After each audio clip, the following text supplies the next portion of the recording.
Hi everyone, I'm Ayushi Mittal and you are watching DNA. Is India a tariff abuser? Is India a tariff bully? Well, we are not saying this. This statement has came from the US presidential candidate, that is Donald Trump. Donald Trump has recently called India a tariff king, a tariff abuser, if we precise, a tariff bully. He has also called out many countries like Brazil and China for their tariff policy, but he has called specifically India for their tariff policy. Now, I have Tridivesh Singh Mani with me, the policy analyst, and he'll talk more about Trump's view on India and about the Indian tariff policy. So, sir, first of all, welcome to the show. Thank you for taking out the time for DNA.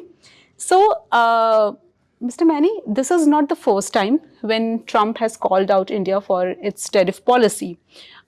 In September also, if I specifically remember, he has called India tariff abuser. Now he has used jargons like tariff king for India. So how much it is justified to say that India is a tariff bully? See, you must remember two things. Okay. First of all, he has to appeal to his domestic audience, right? His concern at this point of time is the domestic audience. And when so at this during the election campaign, once he takes over, there's a famous saying that you campaign in poetry and you govern in prose. So the overall, so when you govern, the constraints are there. There are various things which you have to keep in mind. And obviously, what you say in an election campaign, you don't have to replicate. But what Trump says about tariffs is important because in his last tenure, his last stint as US president, he did, even with some of the forget partners, even of the allies, there were tensions over issues like, the imposition of tariffs. Then obviously there was also about that US allies should pay more for the security, like with NATO and all that. So he he looks at diplomacy from a transactional lens. So this cannot be what he said cannot be ignored. And it's a bit, but and the other thing is also, as probably he has also, see, if you look at one way, if you look at the level of India US trade, we're just discussing the figures. The other thing is also that it's one of the few countries where India doesn't have a trade deficit. In the top trading partners, India doesn't have a trade deficit with the US. So there are, one is, as I said, one is a domestic aspect, the domestic, appealing to an audience. The other is the dynamic of the India-US relationship from his point of view. Now, whether it's right or whether it's simplistic or whether it's not, that's a different issue. That's from where he's coming. Even many other countries are also very uncomfortable with what he has been saying. But one cannot, on economic issues, one cannot rule out that he will take some steps which are unpredictable. Actually, Trump has spoken about that if India, didn't work on his tariff policy, if he get elected in the this US presidential election, he will impose a revoke tax. So, how much is going to affect India's policy? Because this could give the upper hand to the China. This could give a upper hand to the other countries who are a little bit liberal about their tariff policies. See, ultimately, at this point of time, like any two countries, there are divergences, especially over the last couple of years now, first over the very subtly over the India's stance during the Russia-Ukraine conflict, then other events also happened. But there are more convergences. So there are people in the establishment, in the setup, who obviously understand that you cannot, the US-India relationship is too important to be held hostage to such issues. But if Trump is determined about it, then nothing stops him from doing so. So if you are going to ask me, will he do it or will he not do it? It's very tough to give an answer. See, because he's becoming president for the second time. Last time, the global order was not so complex. The strains with China were much lesser. Today, the US ties with China are rock bottom. Even the Biden administration has been very tough with them. They've gone downhill further. So, on the one hand, you have bad economic relations with China. And see, Biden has tried to open up a dialogue. He's trying to keep that is not going to happen in the case of Trump vis-a-vis China. So if you have bad ties with China, can you afford major issues which India, little bit tinkering, yes, here and there. And as I said, there is a domestic constituency, and let's also face it. It's not only Trump. We also need to look at the overall domestic narrative within the US over the last 8-9 years. Democrats have also become more insular. So they may not, I mean, the ways and means of doing so are different. They're not so extreme in terms of talking about, the terminology which has been used or saying we'll impose tariffs. That shift is there. But one cannot rule out that, Trump may take some measures which may be unpalatable. Now, but I do also feel that he obviously understands not just the geopolitical order but the overall India-US economic relationship. So whether he goes to that degree, so if he's saying X, will he do X or will he do 20% of X or 30% of X? Will that be used for arm twisting? How will you do it? That remains to be seen. But it's a very, before a lot of analysis is done about what he's, we do also have to bear in mind it's a very different order now, very different world order from it was when he took over. And I'm sure even he realizes that. That point of time, there was a lot of leeway also for taking extreme steps at times and getting with it. Now, I think it's much tougher to do so. Well, this is said that Trump has a flamboyant attitude and he's very unpredictable man. But we can also talk about the other presidential candidate, that is Kamala Harris. Actually, we were discussing off the camera also that what Kamala Harris has a narrative over India. Like what's her narrative about India and the tariff policies and the anything related to the economy of India? So, on economic issues, again, I mean, there is a certain overall domestic sentiment which she has to follow, not to the degree which Trump does. Yeah. But it's not going to be as liberal as the pre-2016 era.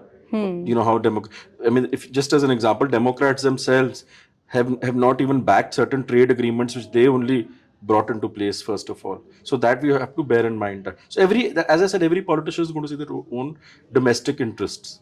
So but I don't think, obviously not. The India there if the Democrats come, the relationship is not going to be dictated by tariffs.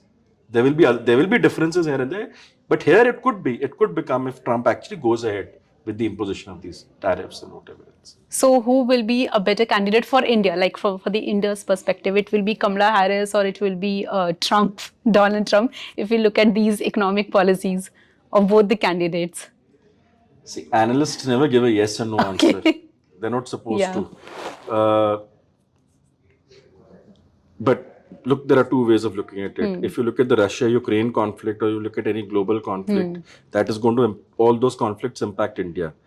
Trump's inward-looking policies and the fact that he stays away from conflict benefits everyone in some form, including India, right? So that is one part of it. But if you look at it from the point of, if you look at the geopolitical, if you flip it around and you look at the camps which are there at this point of time and the fact that the US needs to work closely with its allies, there in that case, the Democrats, since they follow a more sort of stable and predictable approach, that advantage is there, right? But it's very, I mean, as I'm saying again, because Trump is becoming president for the second time. So even if, however unpredictable he is, I'm sure there will be changes in his approach from his earlier presidency, and everybody also understands, including him, obviously, that there is too much of instability all over. The whole world is in a state of flux. There are so many conflicts, so you cannot afford to be so simplistic in your approach. Yes.